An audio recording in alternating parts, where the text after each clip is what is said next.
Who is the most intelligent, कोई बताना चाहेंगे? सबसे बुद्धिमान जीव कौन होता है?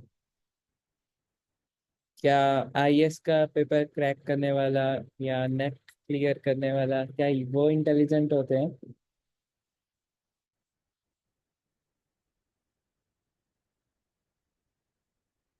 ओके, हरे रजनी माता कृष्णा जी। प्रभु जी। अच्छा, अलका माता जी। हरे कृष्णा प्रभु जी प्रणाम। हरे कृष्णा प्रभु जी प्रणाम। Am I Hare Audible? Krishna. Yes. हाँ प्रभु जी, जिसको अपने आत्म का ज्ञान हो, जो समझता हो कि आत्मा और शरीर में क्या डिफरेंस है, यस। जिसको जनरेटिव में हर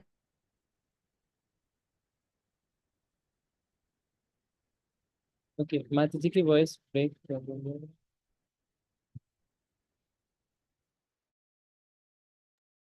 हरे कृष्णा।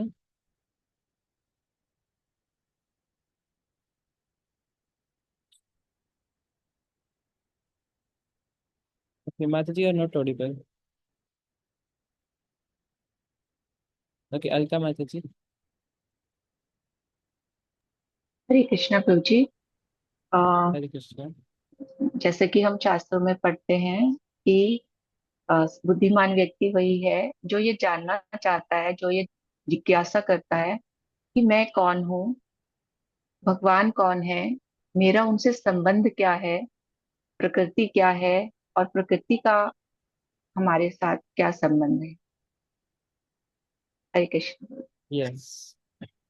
और कल हमने जो डिस्कस करा था, ये ये भी सेम ही क्वेश्चन है ऑलमोस्ट।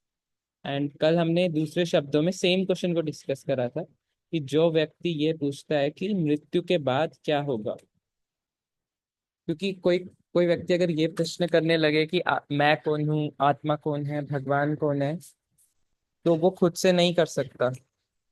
लेकिन ये प्रश्न सभी कर सकते हैं कि मेरी मृत्यु क्यों हो रही है। तो जो ये भी क्वेश्चन करता है कि मेरी मृत्यु क्यों हो रही है, वो भी इंटेलिजेंट है। तो कल हमने यहाँ पे एंड करा था। तो वेदांत सूत्र एक बहुत फेमस ग्रंथ है, जिसी जिसी की नेचुरल कमेंट्री है हमारी श्रीमद् भागवतम। तो वेदांत सूत्र का आरंभ कहाँ से होता है, कोई बताना चाहेंगे? हमने अभी अभी रीड करा फर्स्ट पैराग्राफ में।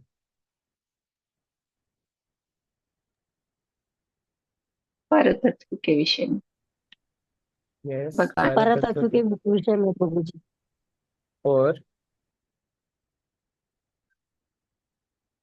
ब्रह्म के विषय में। ब्रह्म के विषय में। यस, पर तत्व के विषय में, ब्रह्म के विषय में। तो एक बहुत फेमस लाइन आती है, अतः तो ब्रह्म जिज्ञासा। जिसको भी ब्रह्म की जिज्ञासा होने लगती है, जो ये ब्रह्म के रिलेटेड क्वेश्चन करने लगता है, तो वहां से वेदांत सूत्र का आरंभ होता है। उसके बाद प्रपात जी ने बताया कि जब मनुष्य कंफर्ट जोन में होता है अपने, तो वो भूल जाता है कि उसकी भी मृत्यु आएगी। तो इससे रिलेटेड एक बहुत फेमस पास टाइम है। किसी को याद है कि ये सेम क्वेश्चन किसने किसको पूछा था और किसने आंसर दिया था, जिसमें ये बताया गया था कि मनुष्य भूल जाता है कि उसकी मृत्यु आएगी? महाभारत में ऐसा कुछ याद आ रहा है कि किसी तालाब में से पांडवों ने जल पिया था, सब बेहोश हो गए थे, लास्ट में सिर्फ युधिष्ठिर महाराज बचे थे। किसी को याद है? यक्ष। कौन? यक्षों द्वारा पूछे गए प्रश्न जो थे। यस। शायद यक्ष। यक्ष। तो यक्ष ने प्रश्न पूछे थे, तो उसमें से एक प्रश्न था, what is the most wonderful thing? सबसे अमेजिंग चीज क्या है? तो युधिष्ठिर महाराज का उत्तर था, आहनि आहनि भूतानि। वो बता रहे थे कि हम सब मनुष्य देख रहे हैं कि सब मर रहे हैं, उनके परिवार वाले मर रहे हैं, उनके सगे संबंधी, मित्र, दुश्मन सब मर रहे हैं, बट मनुष्य भूल जाता है कि उसका भी नंबर आएगा। एंड ये युधिष्ठिर महाराज जी ने कहा था कि ये मोस्ट अमेजिंग चीज है। और ये सुन के यक्ष सेटिस्फाई भी हो गए थे कि हाँ, ये it is the most amazing thing. फिर प्रभुपाद जी इसका एग्जाम्पल दे रहे हैं कि जैसे अगर बकरियों को लाइन में खड़ा करके उनको एक एक करके काटा जाता है स्लोटर हाउस में, तो सेकंड बकरी में इतना दिमाग नहीं है कि भाई उसका भी नंबर आएगा, वो आराम से घास खा रही होती है। तो वैसे ही इंसान यानी कि मनुष्य, वो भी भूल जाता है कि एक दिन उसका भी नंबर आएगा, और वो भी अपने सेंस ग्रेटिफिकेशन में बिजी रहता है। ठीक है। एंड फिर प्रपात जी हमें बता रहे हैं कि जन्म और मृत्यु एवरी मोमेंट हो रही है। हर क्षण हमारी मृत्यु हो रही है। कैसे?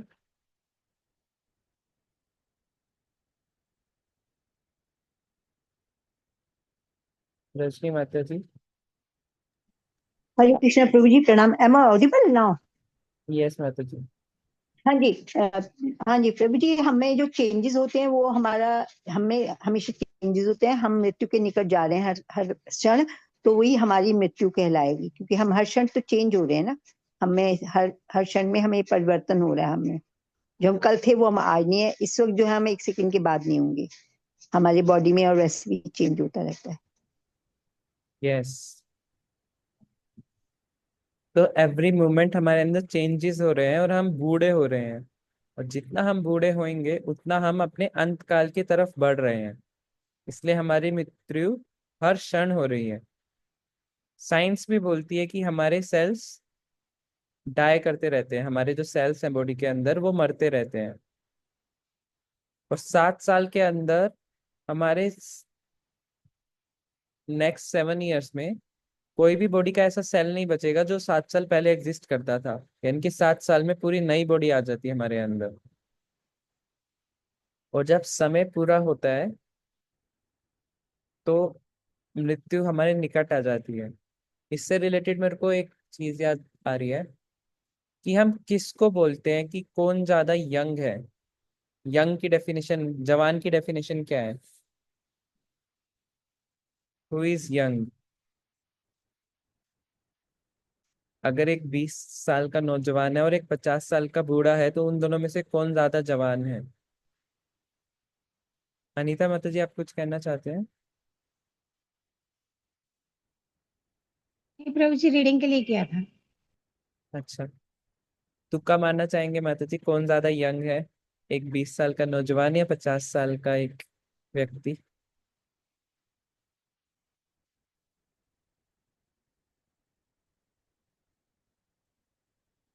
कौन ज्यादा जवान है इन दोनों में से? प्रभु जी 20 साल का। ओके। दोनों एक ही बराबर है, क्योंकि पता ही नहीं कि मृत्यु कब आ जाएगी। ओके। और कोई? हाँ, रजनी माता जी। हरे कृष्णा प्रभु जी। प्रभु जी, जिसमें उत्साह है, जिसको जो हर क्षण को एक अपॉर्चुनिटी मानता है और भगवान की सेवा में प्रयत्नशील रहता है, उसको अपनी मृत्यु की परवाह ही नहीं होती ना। वो मृत्यु देखता है इस चीज को। जो भक्त होता है वो नहीं मानता मृत्यु के लिए। वो जन्म मृत्यु उसके लिए बस सेवा ही होनी चाहिए, वैसे भी हर क्षण।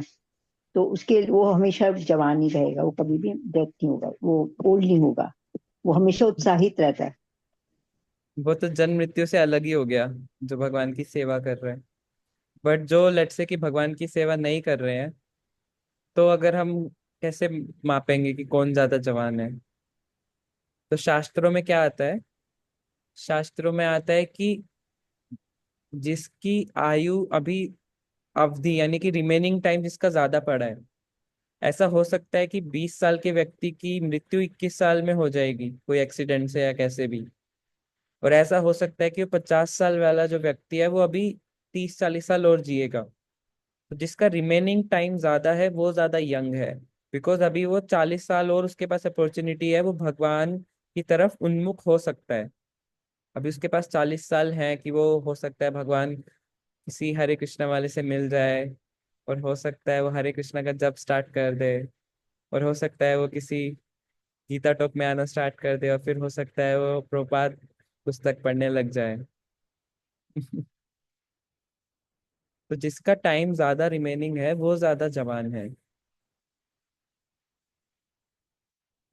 एंड फिर प्रभुपाद जी हमें बता रहे हैं कि जो जीवात्मा है वो शाश्वत है, वो कभी नहीं मरती, ना ही जन्म लेती है ना ही मरती है। तो जब जीवात्मा शाश्वत है तो प्रभुपाद जी ने क्या कारण बताया, उसे क्यों एक बॉडी मिली, क्यों उसे अलग अलग देह परिवर्तन करना पड़ता है। प्रभुपाद जी ने आखिरी लाइन में क्या बताया था, हमें किसी को याद है?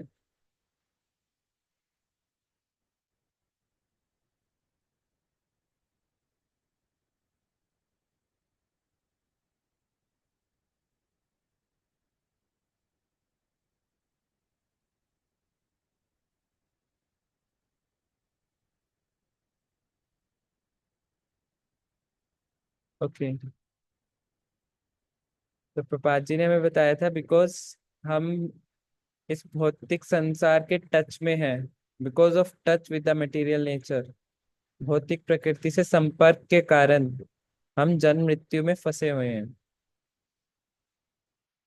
फॉर एग्जाम्पल, किसी का एक्सीडेंट होता है तो वो एक्सीडेंट क्यों हुआ? क्योंकि वो उस गाड़ी में बैठा था। यदि वो उस गाड़ी से उतर जाता, उसे समझ जाता कि ये गाड़ी का एक्सीडेंट हो सकता है, बहुत गलत तरीके से ड्राइवर चला रहा है, तो उसका एक्सीडेंट नहीं होता, राइट? बट ठंडी थोड़ी सी हवा लेने के लिए वो गाड़ी में बैठा रहा और उसका एक्सीडेंट हो गया। वैसे ही हमें पता है कि ये भौतिक शरीर केवल कष्ट प्रदायक है, केवल ये क्लेशदा, केवल क्लेश देता है। फिर भी हम इस भौतिक प्रकृति को कस के पकड़े हुए हैं। तो गलती जीवात्मा की है जिसने इस भौतिक प्रकृति को पकड़ के रखा हुआ है। वही प्रपात जी हमें बता रहे हैं। ओके, अनीता माता जी, you want to read next? Hare Krishna. Srila Prabhupada की जय। एक मनुष्य जिसके पास पर्याप्त बुद्धि नहीं है, वह इस अप्राकृतिक दिव्य जीवन के विषय में जिज्ञासा नहीं करता, वरन इसके स्थान पर वह अनेकानेक असंगत विषयों के संबंध प्रश्न करता रहता है, जिनका उसके शाश्वत अस्तित्व से कोई संबंध नहीं। जीवन के आरंभ में ही वह माँ, पिता, शिक्षक, पुस्तकों और अन्य दूसरे स्रोतों से जिज्ञासाएं करने लगता है, परंतु उसे अपने वास्तविक जीवन की सही जानकारी नहीं होती। जैसा पहले वर्णन किया गया है कि परीक्षित महाराज को इस सूचना के रूप में चेतावनी दी गई थी कि 7 दिनों के अंदर उनकी मृत्यु हो जाएगी। इतना सुनते ही उन्होंने अगली अवस्था की तैयारी के लिए तत्काल ही अपने राजमहल का त्याग कर दिया था। राजा के पास मृत्यु की तैयारी करने के लिए कम से कम 7 दिन थे। किंतु जहां तक हमारा संबंध है, यद्यपि हम ये भले ही जानते हैं कि हमारी मृत्यु निश्चित है, तथापि हमको मृत्यु की निश्चित तिथि की कोई भी जानकारी नहीं रहती। मैं ये बिल्कुल ही नहीं जानता हूँ कि क्या अगले पल ही मेरी मृत्यु होने जा रही है। यहाँ तक कि महात्मा गांधी जैसे महान पुरुष भी ये गणना नहीं कर सके कि अगली 5 मिनटों के अंदर उनकी मृत्यु होने जा रही है, और ना ही गांधी के महान साथी लोग निकट भविष्य में होने वाली उनकी मृत्यु के विषय में कोई अनुमान लगा सके। अचरज की बात तो यही है कि इतना सब कुछ होने पर भी ऐसे सभी सज्जन वृंद स्वयं को जनता के महान नेताओं के रूप में प्रस्तुत करते हैं। ये जीवन और मृत्यु की अज्ञानता ही है जो एक पशु को मनुष्य से पृथक करती है। एक ज्ञानी मनुष्य सच्चे अर्थों में स्वयं के विषय में जिज्ञासा करता है कि वह कौन है, इस जीवन में वह कहाँ से आया है और मृत्यु के पश्चात वह कहाँ जाने वाला है। उसके ना चाहने पर भी क्यों उसे त्रिताप कष्ट देते रहते हैं। बाल्यावस्था में ही वह जीवन की अनेकानेक वस्तुओं के संबंध में जिज्ञासा करता रहता है, परंतु जीवन के वास्तविक सार तत्व के विषय में कभी प्रश्न नहीं करता। ये पशुता है। जहां तक पशु जीवन के 4 सिद्धांतों का प्रश्न है, वहां तक पशु और मनुष्य में कोई अंतर नहीं, क्योंकि प्रत्येक प्राणी आहार, निद्रा, भय आत्मरक्षा और मैथुन के द्वारा जीवित रहता है, परंतु शाश्वत जीवन और परतत्व से संबंधित विषयों के प्रति विवेकपूर्ण जिज्ञासाएं करने के लिए ही मनुष्य जीवन बनाया गया है। अतः मनुष्य योनि शाश्वत जीवन की प्राप्ति के लिए अनुसंधान करने के लिए बनाई गई है, तथा वेदांत सूत्र ये परामर्श देता है कि हम अभी और इसी समय ही ये अनुसंधान करें। यदि हम जीवन के इन प्रसंगोचित विषयों के प्रति अभी जिज्ञासा करने में असफल रहते हैं, तो ये सुनिश्चित है कि प्रकृति के नियमों के द्वारा हम पुनः पशु योनियों में भेजे जाएंगे। यहाँ तक कि भौतिक विज्ञान अर्थात आहार, निद्रा, भय और मैथुन इत्यादि में विकसित प्रतीत होने वाले मूर्ख व्यक्ति भी प्रकृति के नियमों के द्वारा मृत्यु के क्रूर हाथों से अपने को मुक्त नहीं करा सकता। प्रकृति का नियम 3 गुणों के अधीन कार्य करता है, सत्वगुण, तमोगुण एवं रजोगुण। सत्वगुणी व्यक्ति जीवन के उच्चतर अर्थात जीवन के आध्यात्मिक स्तर पर उन्नत किए जाते हैं, और जो लोग जीवन को रजोगुणी अवस्थाओं में रहते हैं वे भौतिक जगत में जहां अभी है वहीं बने रहते हैं, परंतु तमोगुण में रहने वाले लोगों का निम्न योनियों में पतन होना सुनिश्चित है। हरे कृष्णा। मानव सभ्यता की आधुनिक संरचना संकटपूर्ण है, हरे क्योंकि ये कृष्णा। जीवन के आवश्यक। हरे कृष्णा। हरे कृष्णा। थैंक यू प्रभु जी। थैंक यू माता जी।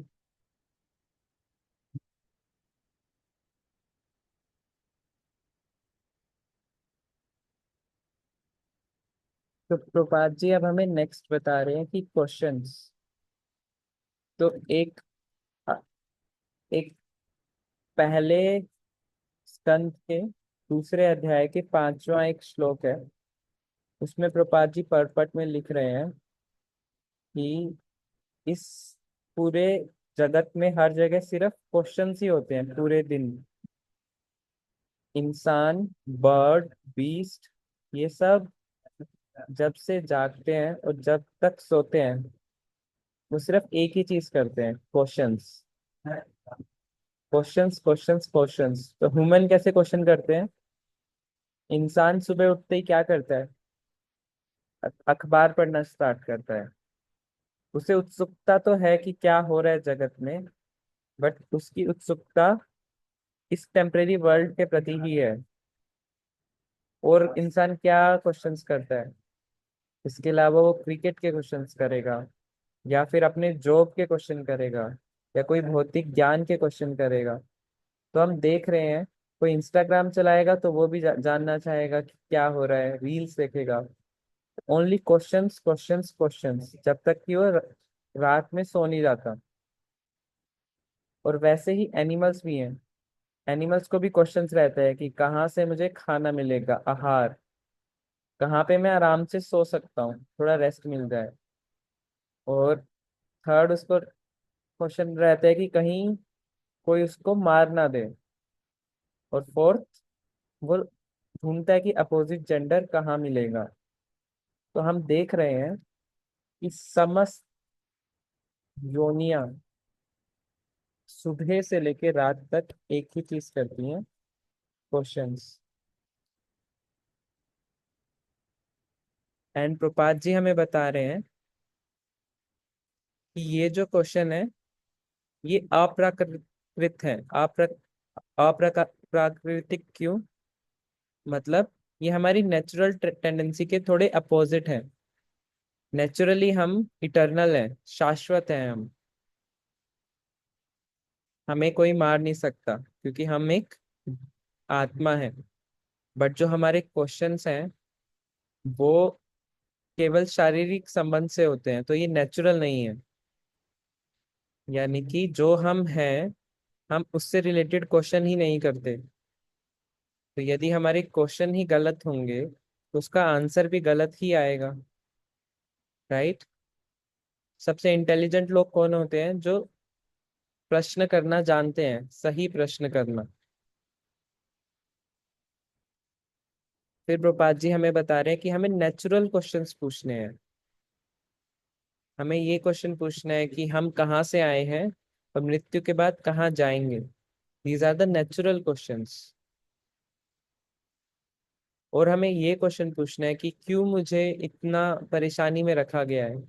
कभी ये डिस्टरबेंस, कभी वो डिस्ट्रैक्शन, कभी कोई स्ट्रेस, एंजाइटी, क्यों मैं इतना परेशान हूँ। ये क्वेश्चन करना चाहिए हमें। ये क्वेश्चन किसने करा था? सेम क्वेश्चन करा था चैतन्य चरितामृत में, आई थिंक सनातन या फिर रूप गोस्वामी ने महाप्रभु से करा था कि मैं कौन हूँ और मुझे, मैं क्यों इतना त्रिताप से परेशान हूँ। तो जो मोस्ट इंटेलिजेंट लोग होते हैं वो ये क्वेश्चन पूछते हैं कि मैं क्यों परेशान हूँ, बजाय कि वो एक एक परेशानी को हटाने की कोशिश करें। वो होलसेल में क्वेश्चन पूछ लेते हैं कि मैं क्यों, मुझे क्यों इतनी परेशानी में रखा गया है। रिटेल नहीं करना, सीधा होलसेल क्वेश्चन करना है ना। और फिर प्रपात जी हमें बता रहे हैं 3 गुणों के बारे में।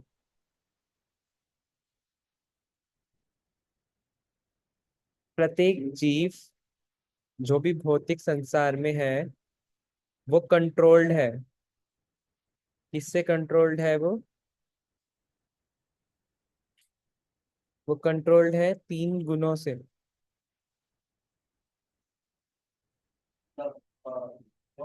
है ना। जो व्यक्ति सतोगुण में है वो हो सकता है कि वो थोड़ा कंफर्टेबल हो, आसानी से रह पा रहा हो, बट वो भी इस भौतिक जगत में ही रहेगा, बिकॉज सतोगुण को बोला जाता है जैसे सोने की बेड़ियों में बांध दिया जाए जिसे। और जो रजोगुण में है वो भी इस भौतिक जगत में ही रहेगा। और जो तमोगुण में है वो अधो गच्छति तामसा, वो निचले प्लैनेट्स पे जाएगा। हम सब कंट्रोल्ड हैं, हम जो करना चाहते हैं हम वो कर नहीं पाते, बिकॉज 3 गुण हमें बांध के रखे हैं। तो हमें ये प्रश्न पूछने चाहिए कि हम क्यों कंट्रोल्ड हैं, हमें क्यों इतनी परेशानी में रखा गया है। जब कोई व्यक्ति ये प्रश्न करने लगता है तो वहां से बोला जाता है अतः तो ब्रह्म जिज्ञासा की शुरुआत हो गई है। और जब कोई ऐसे प्रश्न करने लगता है तो धीरे धीरे भगवान उसको उत्तर भी देना स्टार्ट करते हैं, उसको डिवोटी से कनेक्ट करवाते हैं, क्योंकि भगवान इन सभी प्रश्न का उत्तर भगवत गीता में दे चुके हैं। अब बस भगवान का इतना ही काम है किसी तरह से वो भगवत गीता पहुंचा दे उस भक्त के हाथ में।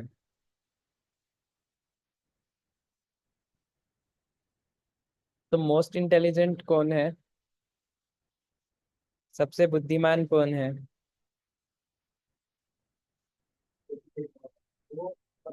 सब हैंड रेस कर हरे सकते, कृष्ण।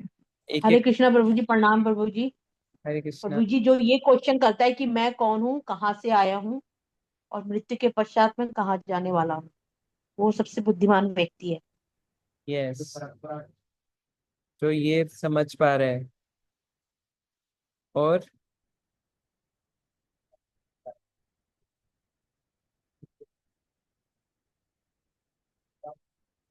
ये रजनी चोपड़ा माता जी।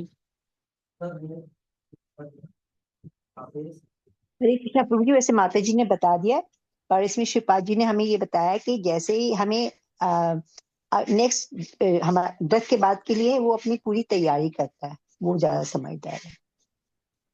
यस। और बार बार जो इस चक्र में जन्म मृत्यु का जो विशेष सर्कल है उससे बाहर निकलने की कोशिश करता है।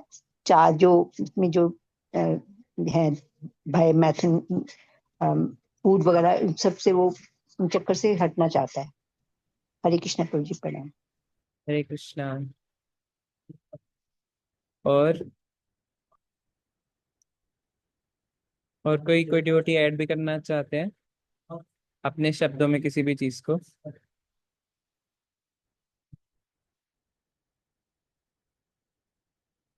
हरे कृष्णा प्रभु जी, सादर प्रणाम।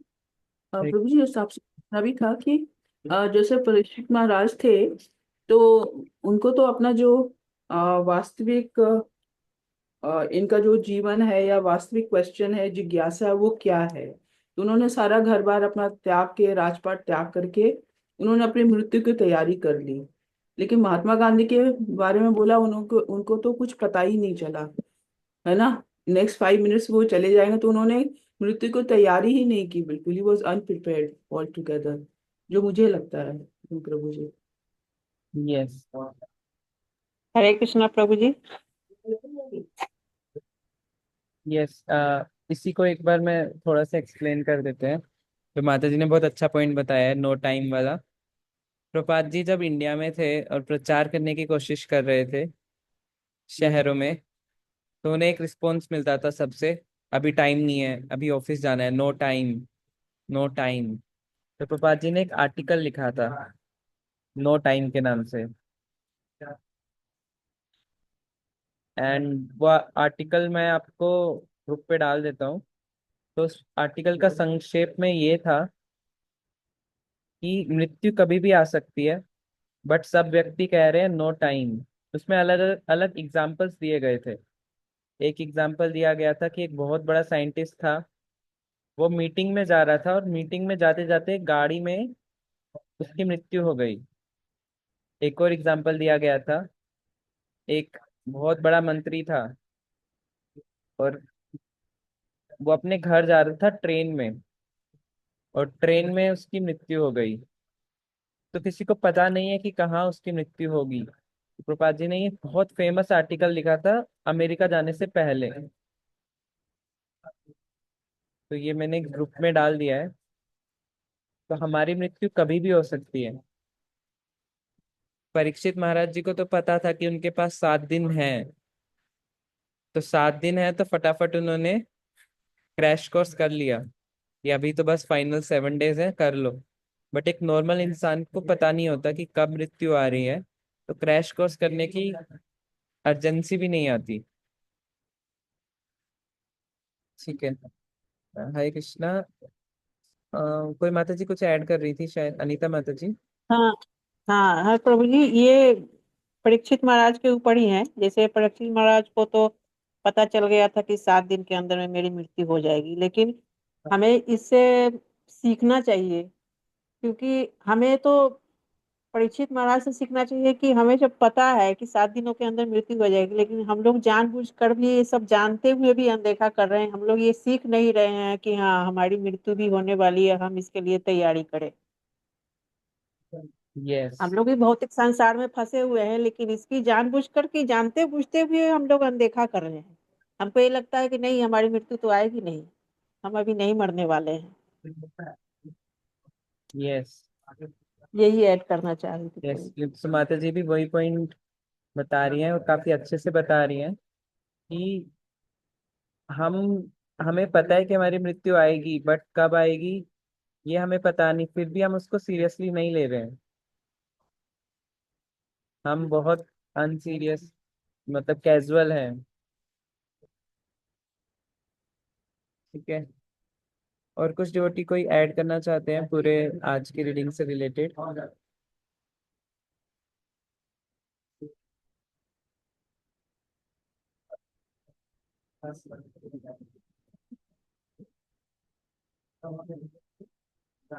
रजनी माता जी, आप कुछ ऐड करना चाहते हैं?